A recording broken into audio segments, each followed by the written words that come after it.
지금부터 고등독서 창제교육 수업 진행하도록 하겠습니다. 칠판에 판서되어 있는 것처럼 이번 영상에서 살펴볼 부분은 1단원 독서의 본질 중 두 번째입니다. 주제 통합적 독서에 대해서 살펴볼 거고 자습서 기준 페이지 26쪽입니다. 이번 영상에서도 마찬가지입니다. 제가 중간중간 멘트 남길 거고요. 영상을 시청했는지를 인증하셔야 되기 때문에 빠르게 보지 마시고 중간중간 넘기지 마시고 교과서 한 장 한 장 넘기시면서 저랑 같이 호흡하시면서 수업을 들으시면 됩니다. 아시겠죠? 절대로 대충대충 보지 마세요. 교과서 27쪽으로 바로 갈까요? 27쪽 보시면 이 소단에서 가장 중요한 주제 통합적 독서의 개념에 대해서 먼저 나오는데요. 같이 보겠습니다. 같은 화제를 같은 화제 동그라미. 여기서 나와 있는 같은 화제를 뭐라고도 말할 수 있냐면 동일한 화제라고도 일반적으로 설명해요. 같은 화제를 다루는 여러 글을 읽고 여러 글 동그라미. 그럼 이 여러 글이라고 하는 건 다르게 표현하면 다양한 관점이라고도 볼 수 있겠죠. 화제가 같다라고 해서 100명이 쓴 글이 모두 동일하다라고는 할 수 없어요. 왜? 100명이 가지고 있는 생각이 다 다르잖아요. 이어서 보겠습니다. 읽고 화제에 대해서의 동그라미 비판적 통합적으로 이해하여 의미를 빈칸에 뭐가 들어가냐면 적어놔 재구성. 그럼 결국 동일한 화제를 다룬 다양한 관점의 글을 비판적이고 통합적으로 이해한 다음에 결론적으로 독자가 의미를 재구성하는 것을 주제통합적 독서라고 한대요. 무비판적 수용이라고 볼 수 없겠죠. 즉, 글쓴이가 쓴 글을 우리가 읽었을 때 그대로 받아들이는 것이 아니라 다양한 관점의 글을 독자 중심에서 비판적이고 통합적으로 보면서 그 여러 가지의 글의 의미를 독자 입장에서 재구성하는 것. 이것을 주제통합적 독서라고 설명한대요. 책이나 글은 다른 책이나 글과 여러 가지 관련성을 띠는 동그라미 상호 텍스트성. 따라서 밑줄 주제통합적 독서의 대상이 되는 글들에서는 상호 텍스트성이 두드러지게 나타난다라고 나오니 이러한 주제통합적 독서에는 반드시 상호 텍스트성이 수반되어 즉 함께 나타난다라고 보시면 되겠죠. 주제통합적 독서를 그럼 왜 해야 되는가? 장점 첫 1번 밑줄 편견에 빠지지 않고요. 올바른 가치관 형성 즉 한쪽으로 치우치지 않는다고요. 두 번째 종합하는 과정에서 새롭고 창조적인 생각을 할 수 있을 거예요. 왜? 비판 통합적으로 이해한 다음에 독자 중심대로 재구성하니까 일반적이진 않겠죠. 세 번째 밑줄 생각의 폭을 넓힐 수 있을 거예요. 이런 관점도 있겠네. 저런 관점도 있겠네. 이런 생각이 되겠죠. 네 번째 밑줄 새로운 독서 환경의 대처. 방법 별표 5개 봐보시고요. 방법은요 큰 타이틀만 볼게요. 화제와 관련된 동그라미 질문 수립. 두 번째 다양한 글 찾기. 세 번째 여러 글을 비교하며 이렇게 비교 동그라미. 동일한 화제를 다룬 다양한 관점의 글을 비교하며 비판적 통합적으로 이해하기. 마지막 네 번째 동그라미 질문에 답의 재구성 동그라미. 결국 이러한 이해한 내용을 바탕으로 또는 만들어 놓은 질문을 바탕으로 답을 적는 행위 자체가 재구성한다라고 설명한다고요. 오른쪽에 나와 있는 내용 여러분 읽어보시면 될 것 같고요. 본문 들어가겠습니다. 28쪽 보시면 여기서는요 걷기와 관련해서 각기 다른 세 가지 글이 나올 거예요. 그래서 글에 대한 이해도 중요하지만 각각의 글을 비교하는 학습 활동이 하나가 나올 텐데 그 학습 활동을 굉장히 꼼꼼하게 보셔야 됩니다. 일단 오른쪽 날개 볼게요. 이 글은 걷기의 의미를 밑줄 인문학적 입장 밑줄. 이 글은요 인문학이 주된 입장인가봐요. 또는 인문학이 주된 관점인가봐 에서 동그라미 상찰 무언가를 되돌아보네요. 이어서 보겠습니다. 글쓰기는 우리가 일상적으로 아무 의미 없이 반복하는 걷기가 자신에게 어떤 의미가 있고 어떤 영향을 미치는지를 서술하고 있다. 걷기는 아무것도 하지 않는 행위인 것처럼 보이지만 그렇게 보이죠? 그러니까 예를 들어서 제가 지금 수업 영상을 찍고 있다가 아무런 생각 안 하고 걷는다면 무의식적일 거야. 그러면 아무런 의미 없이 걷고 있겠죠? 걷기를 통해 밑줄, 걷기를 통해 몸과 마음과 세상이 한편이 된 상태. 또 아래 밑줄, 마음의 풍경을 지나가며 떠오르는 생각 성찰. 결국 아래 밑줄, 몸의 움직임과 눈의 볼거리를 통해 자기 마음을 여행하는 효과. 따라서 이 그릇은 글쓴이는요, 걷기가 주는 긍정적인 측면에 주목해서 우리에게 전달하려고 하나 봐요. 본문 보겠습니다. 걸어서 곧 끝까지. 걸어서 곧 끝까지 옆에 가로 열어보시면 이거는 수필이에요. 수필. 결국 여기서는 아까 앞에서 봤던 것처럼 걷기, 경험이 이 글의 중심 소재가 쓰일 거고요. 걷기 경험을 바탕으로 굉장히 깊이 있는 사유를 할 거예요. 그래서 깨달음을 얻게 될 거고요. 이 글에 대해 전체적으로 다시 한번 말씀드렸습니다. 근데 여기서 말하는 이 깨달음이라고 하는 건 우리가 알지 못하는 부분도 존재하니까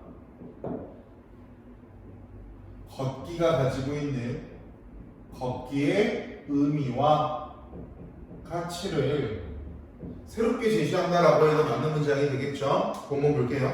내가 걷는 길은 도로와 숲길을 합쳐서 구불구불 얼추 10km가 된다. 힘들었던 10년 전 이 길을 걷기 시작했대요. 걷기 시작한 이유가 아래 조그마한 글씨로 나와 있죠.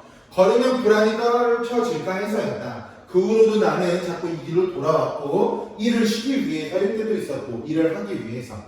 일을 하기 위해서 바로 쳐볼까요? 걷는 것이 일을 하는 것이다? 왜 그러냐 말의 밑줄. 걷기를 통한 생각의 활성화. 이런 거 있죠. 생각이 복잡하고 생각을 정리하고 싶을 때 걸어가기도 하고요. 내가 어떠한 것을 생각해서 어떠한 프로젝트를 해야 될 때도 걸으면서 무언가를 생각할 거야. 그러면서 걸으면서 머릿속으로 생각의 폭을 넓힐 수 있으니 이런 것도 생각의 활성화라고 할 수가 있겠죠. 생산지향적 문화에서는 대개 생각하는 일을 아무 일도 안 하는 것으로 여기는 데 당연하겠죠. 생산을 지향하는 문화에서는 겉으로 무언가가 보여져야 되는데 생각이라고 하는 건 내적인 부분이기 때문에 보여지지 않을 거야. 이어서 볼게. 사실 아무 일도 안 하기가 쉽지 않다. 아무 일도 안 하는 제일 좋은 방법은 무슨 일을 하는 척 하는 것이고 아무 일도 안 하는 것에 가장 가까운 일은 걷는 것 동그라미. 걷는 것은 마치 아무 일도 안 하는 것처럼 보여진대요. 그런데 보자. 인간의 의도적인 행위 가운데 무의식적 믿음에 가장 가까운 것 보행. 그럼 잘 봐. 의도적이면서도 무의식적이다라고 하는 건 말이 안 되겠죠. 즉 보행이라고 하는 걷는 것이 가지고 있는 양면적인 성질, 양면성. 보행은 일하는 것과 일하지 않는 것, 존재하는 것과 무언가를 해내는 것 사이의 미묘한 균형이다. 마찬가지 양면성. 일을 하는 것 같기도 하고 하지 않는 것 같기도 한 이 중간의 미묘한 균형.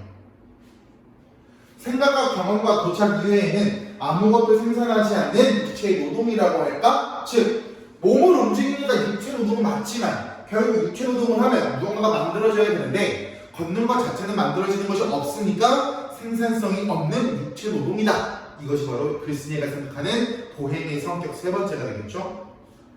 수련과 걷기를 다른 일의 수단으로 삼아왔던 내가 걷기에 대한 글을 쓰게 된 것도 우연은 아니다.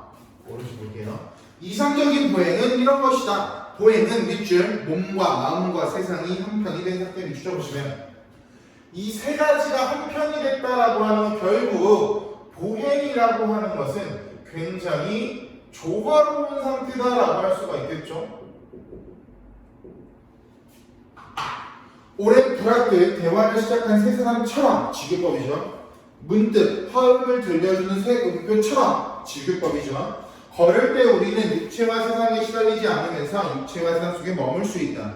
걸을 때 우리는 생각에 빠지지 않으면서 생각을 펼칠 수 있다. 여기저기 흐드러지게 피는 보라색 루핀꽃이 보이지 않는 이유가 아직 때가 아니어서인지 벌써 때가 지나서인지 확실치 않지만 샛길로 통하는 도로의 그늘진 가장자리에는 하얀 냉이꽃이 자라고 있었다. 냉이꽃을 보자 어렸을 때 가서 놀던 산비탈이 생각난다. 해마다 그 산비탈에 제일 먼저 하얀 냉이꽃이 흐드러지게 피었던 것도 생각이 났다. 내 주위로 검은 아기들이 날아다니고 있었고 바람을 날리기도 하고 날개를 파닥파닥. 검은 나비들을 보니 또 옛날 어느 때가 떠올랐고 장소를 넘나들다 보면 시간을 넘나드는 일이 더 쉬워질 것 같대. 계획에서 추억으로 넘어가고 거기서 또 관찰로 넘어가고. 보행의 리듬 동그라미 밑줄 생각의 리듬을 낳는다. 걷다 보면 걸음이 생길 거고 걸음을 계속 지속하다 보면 걸음에도 패턴과 걸음에도 속도가 있을 거고 걸음에도 리듬이 발생할 수가 있겠죠. 풍경 속을 지나가는 일은 생각 속을 지나가는 일의 메아리면서 자극제이다. 메아리 가로 자극제 사로. 왜 풍경을 지나가는 일, 즉 걷는 일을 메아리고 자극제라고 했는지 아주 조그마한 것씩 밑줄 칠게요. 메아리는 되돌아온다. 그리고 자극제는 활발하게 해주는 성질이 있기 때문에 걷는다는 것은 메아리에 대해서 자극제래요. 눈으로 보시면 마음의 보행과 두발의 보행이 묘하게 어우러진다고 할까? 마음은 풍경, 보행은 동그라미 밑줄, 마음의 풍경을 지나는 방법. 걸어가면서 풍경을 보게 될 테니까요.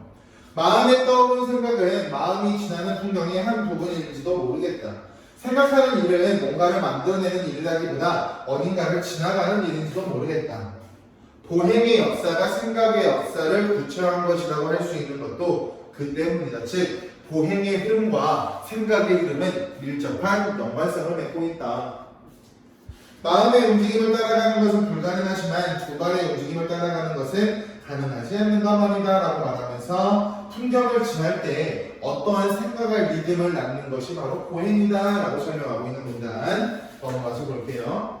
걷는 일은 곧 보는 일이라고 말할 수 있다 밑줄. 걸어가면서 무언가를 보잖아요. 왜? 걸어가면 눈을 뜨고 있으니까요.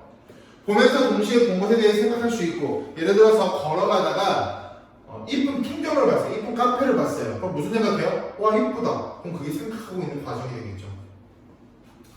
동시에 본 것에 대해 생각할 수 있고 새로운 것을 이미 알고 있는 것 속으로 흡수할 수 있다는 점에서 느긋한 관광이 맞겠죠. 자동차를 타고 가는 것보다 천천히 걸어가는 게 좀 느긋할 테니까요. 사색하는 사람에게는 생각하는 사람에게는 걷는 일이 특별히 유용한 이유도 그 때문일 것이고 여행의 경위와 해방과 정화를 얻자면 세계 한 바퀴를 돌아도 좋지만 단순하게 짧은 거리를 보행하면서 한 구역을 걸어갔다 와도 또 하나의 힐링이 되겠죠. 걷는다면 먼 여행도 좋고 가까운 여행도 좋다. 아니. 여행이 아니라 밑줄 몸의 움직임. 걷는 것은 몸의 움직임이다. 제자리에서 걸을 수도 있고 안전지에 묶인 채 전생을 돌 수도 있겠지만 보행의 요구를 만족시키자면 자동차나 배, 비행기 움직임으로는 부족. 따라서 밑줄 몸 자체의 움직임이 필요하다. 무언가를 타고 움직이는 것에 만족을 못하는 경우도 있다는 거죠. 마음속에서 일이 일어나려면 몸의 움직임과 몸의 골고리가 필요하다 밑줄. 즉 마음이 움직이려면 결국 보행이라고 하는 걷는 의미가 필요하다. 걷는 일이 모호한 일임에도 동시에 무한히 풍부한 일 네모치시고요. 별을 5개 받아보시면 6번 문제 볼까요? 걷는 일을 기억과 같이 생각하는 것으로 적절한 것은 정답 5번이 되겠죠. 몸 움직이게 하고요. 많은 것을 보게 하고요. 마음속에 무언가가 일어나게 하니까 풍부한 일은 걷는 것이다 라고 정의를 내릴 수가 있겠죠. 보행은 여기 별이 5개짜리죠. 수단인 동시에 목적이고요. 여행인 동시에 목적지입니다. 글쓴이가 우리에게 말하고 싶은 거. 오른쪽 날개 읽기 중 활동 볼게요. 읽기 중 활동. 글쓴이가 걷는 일을 곧 보는 일이라고 말한 까닭은 예시다 한번 볼게요. 걷기를 할 때 눈을 감고 할 수 없고 걸어가는 동안에 끊임없이 이동할 수밖에 없기 때문에 풍경이 바뀐대요. 그리고 우리는 풍경에 대해 생각을 계속 이어나가니까 글쓴이에게 밑줄, 걷는 일은 보는 일, 보는 일은 생각을 갖는 것, 이런 식으로 생각에 꼬리에 꼬리를 물고 결론이 나오게 되었답니다. 위에 보시면 걷기에 대한 글쓴이의 관점 별표 5개 받으셔야죠. 동일한 화제인 걷기에 대해서 다양한 관점을 나타내는 주제통합적 독서에 대해서 문제를 풀려면 글쓴이의 관점 파악은 기본입니다. 오른쪽 페이지에 걷기의 건강학이라고 하는 부분 볼게요. 걷기의 건강학 옆에 가로 열어보시면 얘는요 수필이 아니라 설명문입니다. 아까는 걷기 경험을 소재로 활용한 수필을 봤고요. 이 부분은요 어떤 거에 대해 설명할 거냐면 걷기에 대해서 걷기가 가지고 있는 장점에 대해 설명할 거예요. 즉 걷는다는 데 있어서 자신의 몸 상태에 맞게 걸어야지 무작정 걷기를 진행하면 안 된다라고 주장하는 걸 여기서 우리에게 전달할 겁니다. 볼게요. 오른쪽 제재안내 먼저 보자. 걷기를 밑줄 운동의 하나로 보고 일반적으로 약간 헬스장 많이 다니고 운동을 주로 하는 사람들은 걷는 건 운동이 아니야 라고 할 거야. 하지만 이 그릇은 글쓴이는요 걷기도 하나의 운동이 될 수 있다라고 주장한대요. 정보를 제공하는 설명형 동그라미.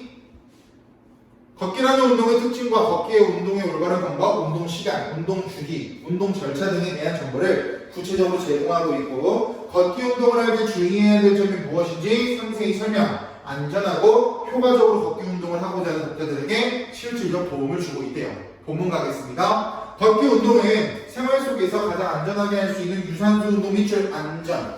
걷기는 안전하대요. 걷기 운동은 관절에 무리한 하중을 주지 않기 때문에 밑줄 처음 시작하는 초보자 좋고요. 노약자, 심장병 환자, 비만자에게 좋답니다. 밑줄. 눈으로 볼게요. 또한 장소, 시간, 경제적 여건에 밑줄 여건에 영향을 크게 받지 않고요. 또 오른쪽 특별한 기구가 없어도 누구나 세모 쳐볼까요? 그러나 눈으로 볼게요. 누구나 할 수 있다고 해서 아무렇게나 해야 되는 건 아니야. 간단하고 쉬워 보이지만 밑줄 방법과 유의사항 별빛 3개. 이게 이 글을 쓴 글쓴이가 우리에게 전달하고자 하는 중심 메시지가 되겠죠. 잘 숙지하고 운동해야 돼. 걸을 때는 허리를 곧게 펴고, 여러분들 한번 허리를 곧게 펴보세요. 펴고 머리를 세운 자세를 유지하며 팔에 무리한 힘을 주지 않고 가볍게 흔들며 걸어야 된답니다. 또 발을 내릴 때는 발 뒤꿈치가 먼저 지면에 닿아야 되고요. 차듯이 전진하는 것을 반복.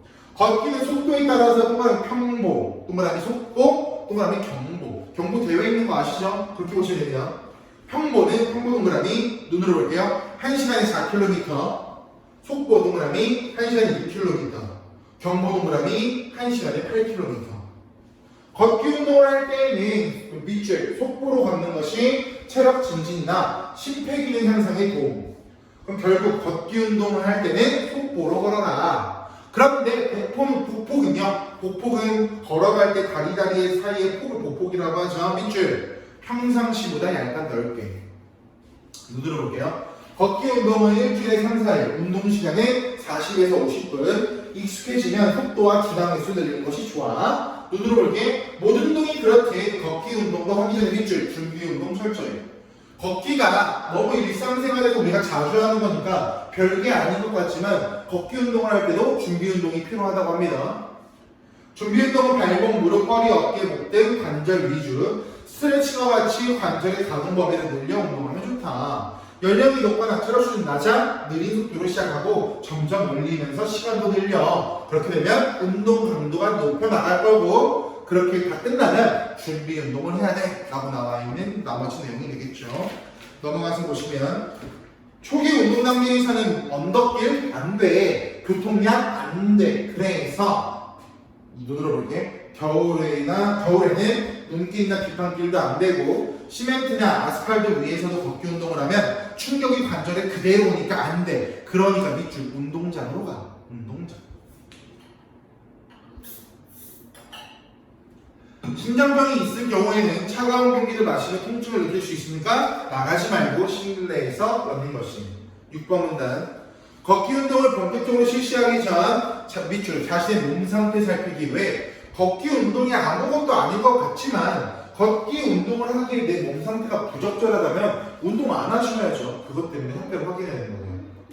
심장이나 혈관에 이상이 있는 사람에게 무리한 속보 운동은 독이 될 수 있으니까 관절 기능 점검, 호흡기, 심장 기능 점검, 가슴 주변 통증이 있는지, 운동하다가 실신한 적이 있는지, 기타 질환이나 정형외과적인 문제가 있는지 등을 살피고 적합한 방법을 선택해야 돼. 7분단입니다. 걷기 프로그램을 일정하게 유지하면 건강에 여러모로 이로운데 열량을 소비하는 데 더없이 좋다. 체중 조절이 목적이야? 그러면 길고 느릿한 걷기가 짧고 빠른 달리기보다 적합하니까 기억해. 또 자신에게 적합한 속도에 맞춰 장시간에 걷는 걸 더 효과적이랍니다.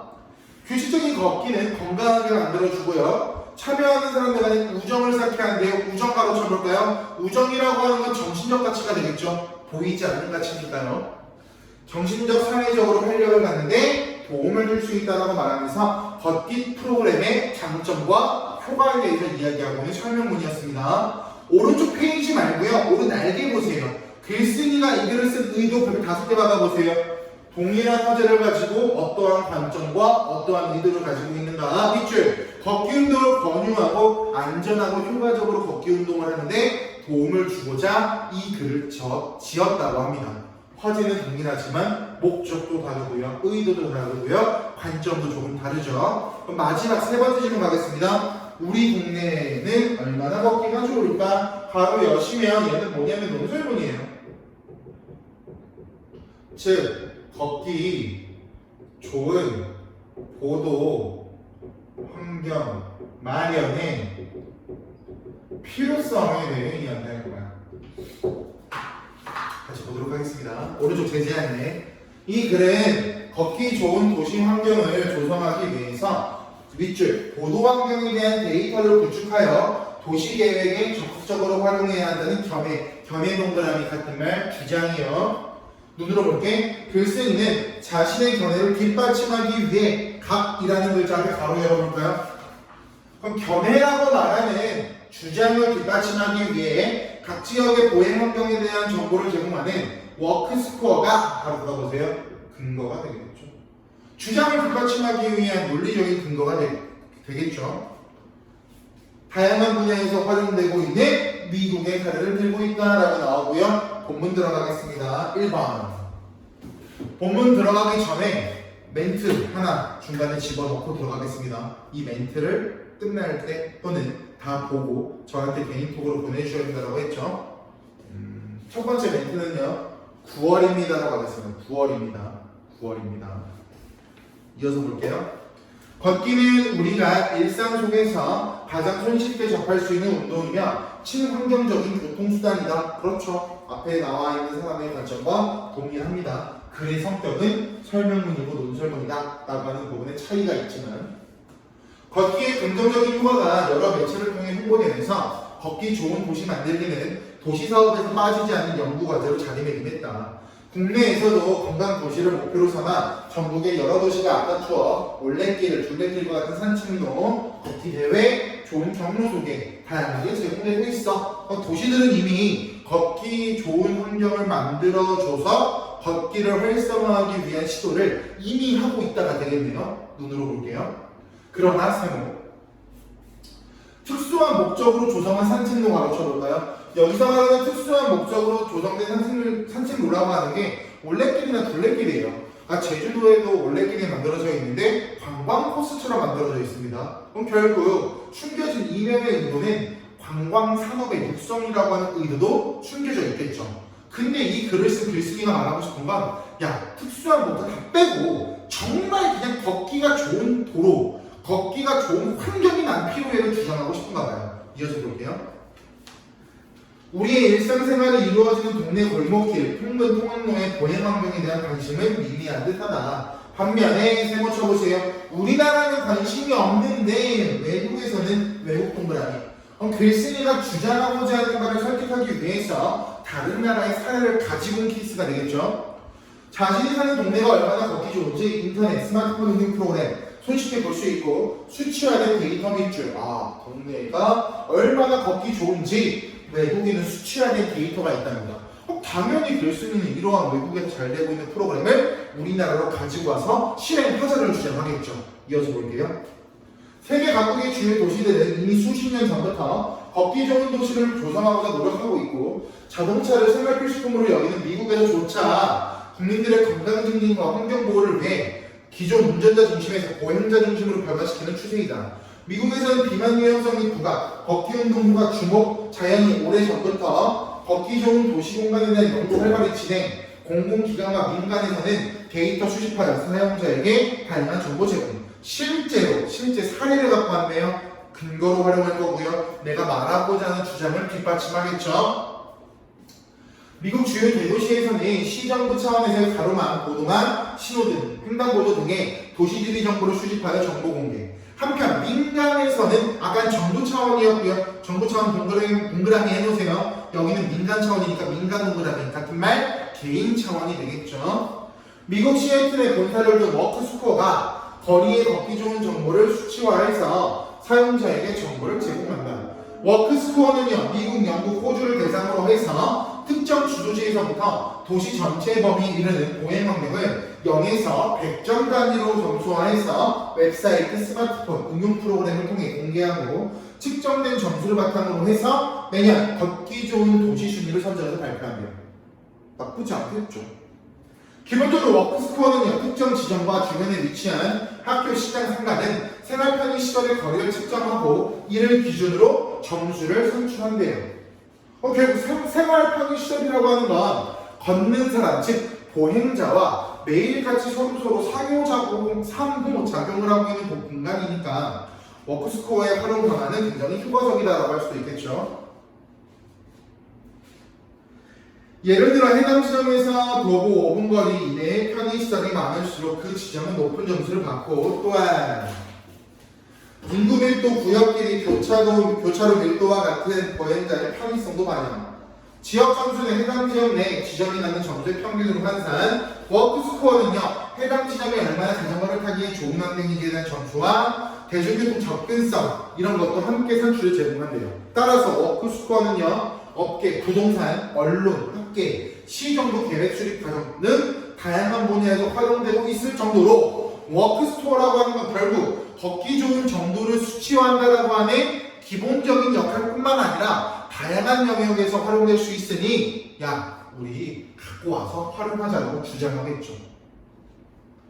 걷기 좋은 동네를 만들기는 국내에서도 최근 활발히 진행되고 있는 지속 가능한 도시 만들기, 도시 재생 사업 등에서 중요하게 다루어지는 주제고, 이를 위해서 현지의 도로 환경을 분석하고 걷기 좋은 보도 환경을 조성하기 위한 데이터 구축과 정보 제공은 매우 중요하다. 별로 다섯 박아보세요. 주장이 되겠죠.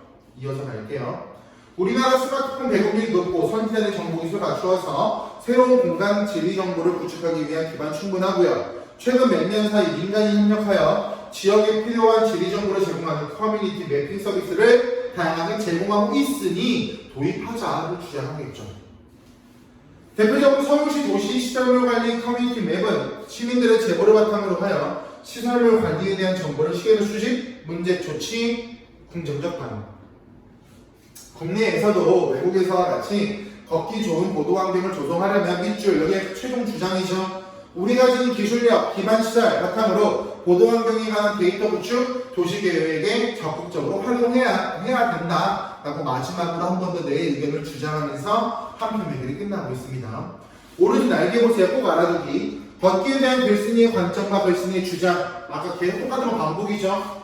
다양한 관점 파악하고 계셔야 세 가지 글이 비교가 되실 테니까. 우리나라도 걷기 좋은 보도 환경을 조성하기 위해서 밑줄 보도 환경에 대한 데이터를 구축하고 도시 계획에 적극적으로 활용해야 된다가 세 번째 글에서 말하고 싶은 글쓴이의 의도가 되겠죠. 학습 발표 보겠습니다. 오른쪽 페이지. 35쪽에 나와 있는 건 가글과 관련해서 가글 내용 정리 문제, 나글 내용 정리 문제 이런 것들이 도입부로도 나오고 있고요. 저랑 같이 볼 학습 활동만 보겠습니다. 페이지 36쪽에 4번 학습 활동 별로 100천만 개입니다. 이게 가장 중요해요. 1~3을 바탕으로 동그라미 주제통합적 독서. 그럼 1번과 3번을 바탕으로 주제통합적 독서를 적용하는 학습 활동이 4번이니까 4번은 시험 문제에 무조건 나오겠죠. 첫 번째 1번입니다. 동일한 화제를 동일한 화제 동그라미 걷기 화제 동일하네요. 밑줄 어떻게 다루었는지 다양한 관점이 되겠죠. 관점에 따라서 다루는 방법이 다를 거예요. 예를 들어서 가는 인문, 나는 생활건강, 다는 사회래요. 그럼 관점 자체가 다르니까 글의 분야도 다를 거고요. 글의 분야가 다르니까 글의 성격도 다르겠죠. 그러니까 당연히 화제를 다루는 방식도 다를 수밖에 없을 거고요. 읽어보시면 정리하시고 오른쪽 37쪽 2번 가다의 글쓴이의 생각 가운데 밑줄 동의하거나 동의하지 않는 점 밑줄 쳐보시면 이거죠. 독자가 비판, 통합적으로 이해한다. 동일한 화제를 바탕으로 쓴 다양한 관점의 글이라고 해서 무조건 그냥 받아들일 필요 없다라고 했습니다. 비판적이고 통합적으로 이해하시면 된다라고 했죠. 가나다에 대해서 여러분들의 생각을 적는 활동이고 적었으면 이제 의미를 재구성해야 되겠죠. 아래 내려갈게요. 4번 가다의 내용을 종합하고 의미를 재구성하여 걷기를 소재로 밑줄 짧은 글을 써보자. 같은 말 의미를 재구성해보자. 이게 기가 중요한 거예요. 그래서 4번 학습활동은 주제 통합적 독서의 개념과 정의가 하나씩 녹아져 있는 거니까 1대1로 적용하시면서 살펴보실 필요성이 존재합니다. 여기까지가 오늘 해야 될 주제 통합적 독서였습니다. 아까 첫 번째 멘트는 제가 중간에 집어넣어놨고요. 마지막 엔딩 멘트는 성공합시다고 합시다. 성공합시다. 첫 번째 멘트와 두 번째 멘트를 종합해서 제 개인톡으로 보내주시면 될 것 같고요. 오늘도 고생 많으셨고요. 코로나 조심, 태풍 조심하세요.